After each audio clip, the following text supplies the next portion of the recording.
All I heard all week, Wolf, is that the town hall format is really great for her.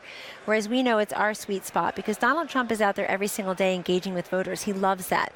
He's at the rallies. He's at the smaller form roundtables. He's at his own town halls. He clearly won the debate tonight. Why? Because if you watched anybody's shows this whole weekend, we've just been left for dead. It's all over. Why even show up? Will there be a debate or people jumping ship? He came here to play tonight, and he came here to take the case right to Hillary Clinton and to show Americans this race is still what it's always been. Past versus future, politician versus successful businessman, Washington insider versus disruptor. And he made that case very clearly. He did not back down. Kellyanne, I want to ask you about what he said at the beginning of the debate. More than one time, he referred once again to what he said on that tape as locker room talk.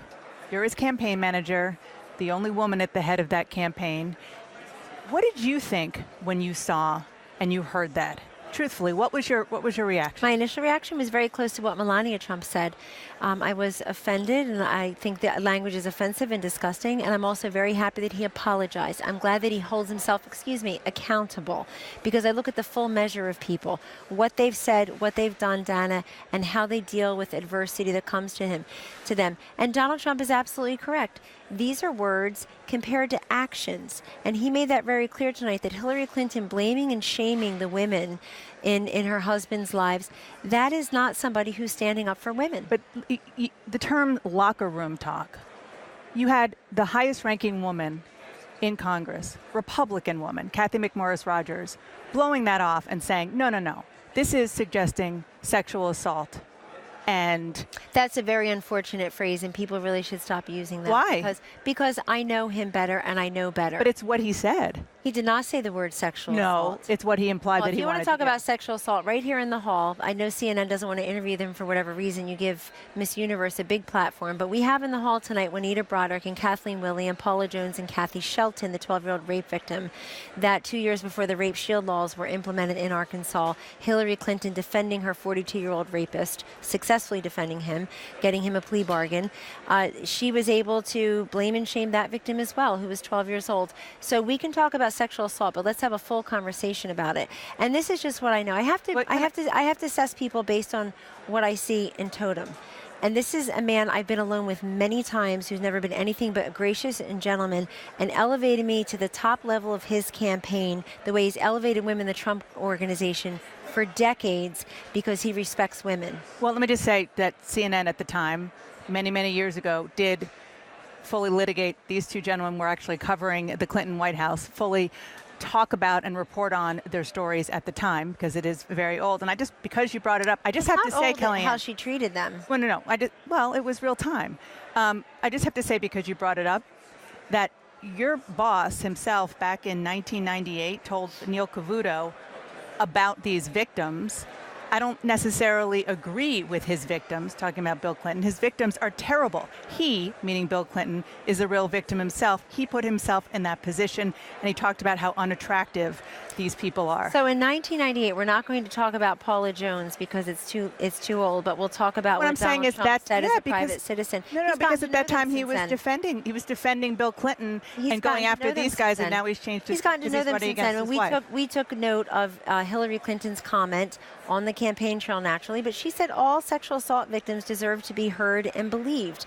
These are her words. She's running for president now. She wants to be the president of all people, I assume, except the ones she thinks are deplorable and irredeemable, which is tens of millions. But in fairness, I know we want to talk about this because we certainly don't want to talk about tonight's debate performance, where Hillary Clinton, just on her plane, lying that Donald Trump said falsehood after falsehood. I was watching the debate in real time.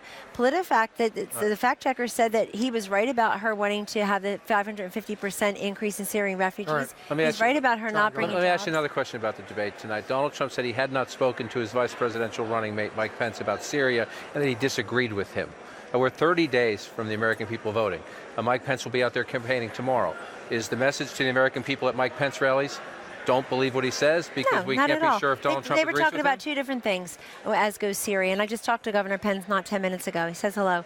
And he and Mr. Trump had also talked about what a great debate week we've had between Tuesday night, the vice presidential debate, and tonight, obviously, Donald Trump winning here. So in the vice presidential debate, the conversation was about humanitarian crisis, and that's what Mr. Governor Pence was referring to. And Mr. Trump said Hillary was making it more about military action. He said the United States might have to use force. Governor Pence said the United States might have to. And Donald Trump said tonight, I disagree with that. And I haven't spoken to him. About that particular aspect of it since the debate. That is true. They've spoken many times this week.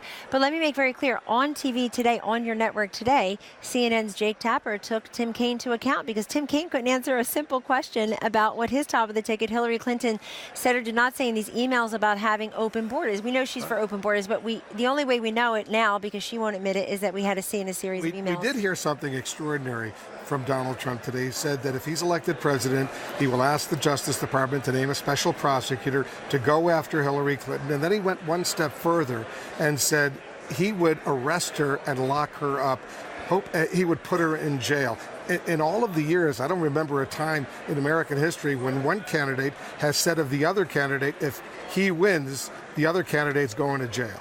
Well, Donald Trump is channeling the frustration of a lot of Americans he hears from. Well, so many Americans say, I can't believe that people have been, their lives have been ruined, their livelihood gone, they face jail time for doing far less than Hillary Clinton did here, and yet she goes completely exonerated for deleting 33,000 emails, not turning over another 17,000, that's 50,000 right there, setting up the private server to begin with, saying that there's no classified information. FBI Director Comey said that's not true.